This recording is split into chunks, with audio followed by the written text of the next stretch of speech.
Turning to our world lead now, President Trump welcoming Japanese Prime Minister Shinzo Abe at the White House today. The two leaders are on their way to Trump's Mar-a-Lago resort for a series of meetings and some golf diplomacy this weekend. Accompanying the president to Florida will be First Lady Melania Trump, who is flying on Air Force One for the first time. CNN senior White House correspondent Jim Acosta joins me now live from the White House. Jim, Japan, obviously a critical U.S. ally. What was the primary focus of the president and the prime minister's conversation today? Yeah, Jake, the president and the prime minister talked trade and security today, with North Korea and China being a big part of the conversation. Following their news conference, the two leaders issued a statement saying both the U.S. and Japan are committed to protecting Japanese control of some contested islands in the East China Sea and remain opposed to China's militarization of man-made islands in the South China Sea. As for North Korea, there was also a determination expressed by the president and the prime minister to confront the threat posed by North Korea's nuclear program. Here's what was said during the press conference earlier today.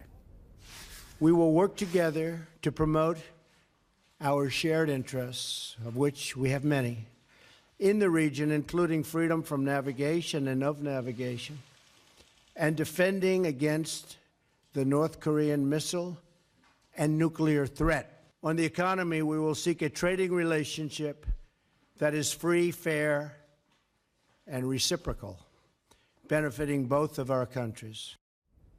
Now, both leaders are on their way to Florida right now for a weekend at the president's ritzy resort at Mar-a-Lago. The White House made a point of saying that the prime minister will be staying at Mar-a-Lago on the house, you might say, and that the rest of the Japanese delegation is staying at nearby hotels. Jake, that's to make sure no foreign money is going to the president's businesses, which some government watchdogs say could be in violation of the Constitution.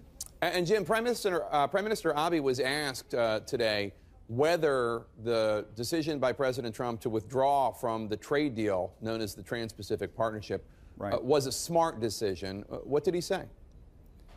Yeah, they were asked about TPP. The prime minister did not indicate any great disappointment with President Trump's decision to withdraw from the Trans-Pacific trade deal. That was notable. The prime minister said his country is basically fine with negotiating trade deals unilaterally, just as the president has in mind for his administration. Remember, he does not want these big trade deals brokered by several different countries all at the same time. So we should point out, trade experts caution the absence of a trade deal in the Pacific could strengthen China's hand in Asia. But the prime minister had a good poker face today. He did not indicate any problems with that whatsoever. He's really doing a lot, Prime Minister Abe, to cozy up to President Trump as much as possible. On the subject of China, which you just brought up, take a listen to President Trump just a few weeks ago talking about the One China policy. That's the policy that China demands, that the United States has honored for decades, which recognizes Taiwan not as an independent country, but as part of China. Here's what President Trump had to say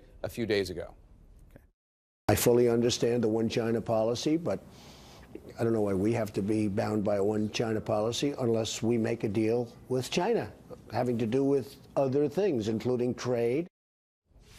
Now, we're told, Jim, that last night he talked with Chinese President Xi, President Trump, and is honoring the One China policy. Is there some deal that the United States made with China that we don't know about? That was fascinating, and the president, we should point out, you're right, he has tempered his rhetoric on China in recent days, at least if you look at that statement. And as you said, telling the Chinese leader Xi Jinping in that phone call that the Chinese government also confirmed that President Trump now supports this One China policy, making Taiwan part of China.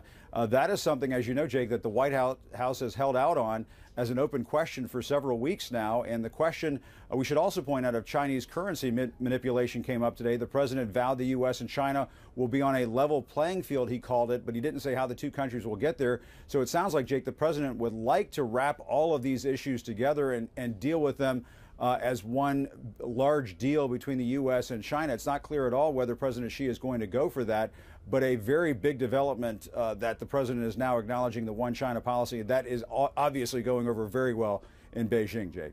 And also, President Trump told voters that he would declare China currency manipulator on day one. That didn't happen. That didn't happen. That's either. Right. Jim Acosta, thank you so much.